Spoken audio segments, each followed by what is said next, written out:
J.K. Yadav Films present. प्रेम से बोलिए शंकर भगवान की जय। पगले महादेव के दीवानी रहे JK Yadav Films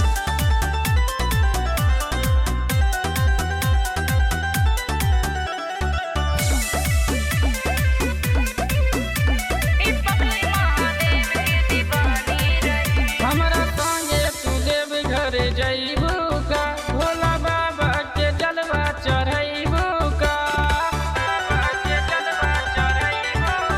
हमरा संगे तू देव घर जइबू का भोला बाबा के जलवा चढ़इबू का सावन के अलगे नजारा रहे जबले सावन के पावन महीना रहे पगले महादेव की दीवानी रहे जबले सावन के पावन महीना रहे पगले महादेव के दीवानी रहे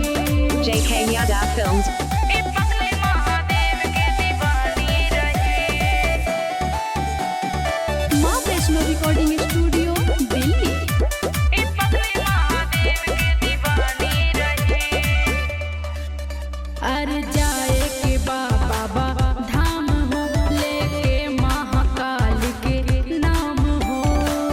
महाकाल के नाम हो मन में लागल बाटे आस हो जाए के भोला जी के पास हो सब सोने के सोमे सोमारी होई जबले सावन के पावन महीना रही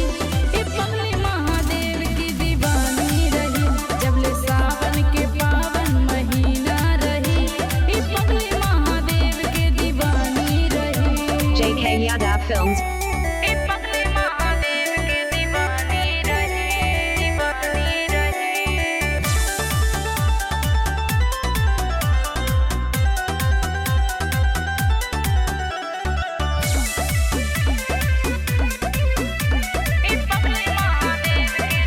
भर के सुल्तानगंज से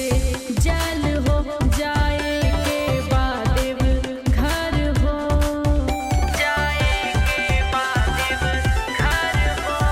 धीरे भड़का में जइबू का शिवलिंग पर जलवा चढ़इबू का रोशन पहाड़ी साथे रही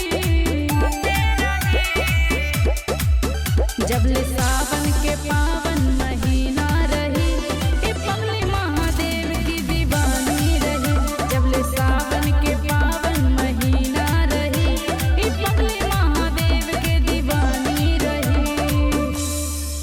JK Yadav Films